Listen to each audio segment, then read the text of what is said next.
এটা হলো গিয়া নীলদেপুর বাজার, শ্যামনগর, সাতক্ষীরা। এটি হলো কেওড়া গাছ।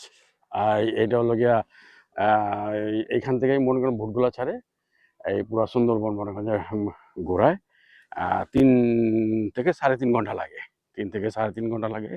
এই ঘাট ঘাট থেকে উঠতে হয়। এই ঘাট থেকে উঠলেই মানে 3 থেকে 3.5 ঘন্টা লাগে।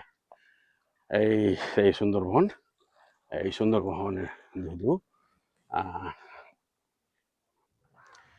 আর এটা হলো গিয়ে গোল গাছ, গোল পাতা যেটা বলে গোল পাতা বা গোল গাছ, সেই গোল গোল পাতা। এটাই হলো বসার স্থান, সেই চেয়ার উপরে ছাপড়া। আর এইটাই হলো গিয়া সুন্দরবন বা বিভিন্ন জায়গার মনে কি ঠিকানাটা দেওয়া আছে, মোবাইল নাম্বার আছে, যদি জানে এইখান থেকে যাই। আমরা আমাদের বোট এখন চালু হয়েছে, আমরা যাচ্ছি সেই সুন্দরবনের উদ্দেশ্যে। বিভিন্ন জায়গা দেখতে দেখতে দেখতে দেখতে যাব। সেই একটা এই ঘাট, এটাই হলো গিয়ে বুড়ি কলোনি। সেই বুড়ি কলোনির শেয়ার বেসিক বা স্পিড বোট বা বিভিন্ন ধরনেরই আছে। এখানে আসতে পারবেন। যেমন আমাদের এই ভোটটা মনে করেন যেমন দামাদামি করে নেবেন 2500 থেকে 3000 টাকা, 2500 থেকে 3000 টাকা মনে করেন যে আপনার ভাড়া। সুন্দরবনের ঘাস আর ঘাস, কেওড়া গাছ, এই কেওড়া গাছের। আর এটাই হলো গিয়ে পুরো সুন্দরবন। এই নদী আর নদী, এই নদীর জেলেরা মাছ ধরতেছে, সেই জেলেরা মাছ ধরতেছে।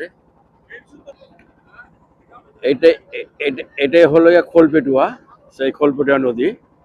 এই খোলপেটুয়া নদীর সেই এখন কেওড়ার ঘাসগুলো পানি দিয়ে মনে করেন জোয়ার ভাটা, সেই জোয়ার ভাটার মতো পানি ডুবে রয়েছে। খোলপেটুয়া সুন্দরবন একটা বৈচিত্র্য, রিল্যাক্স একটা ট্যুর অ্যাকচুয়ালি। এই ট্যুরটা আমার খুব রিল্যাক্স ট্যুর করবো হলে সুন্দরবন আসবে। সুন্দরবন বিভিন্ন ধরনের হয়তো বা বানর টানর দেখা যাবে। কেওড়া গাছ, সেই এগুলো হলো কেওড়া গাছ।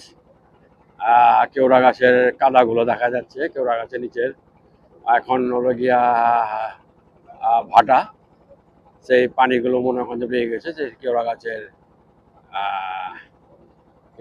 গাছগুলো দেখা যায়। সামনে একটা ক্যানেল, এই ক্যানেল মনে হয়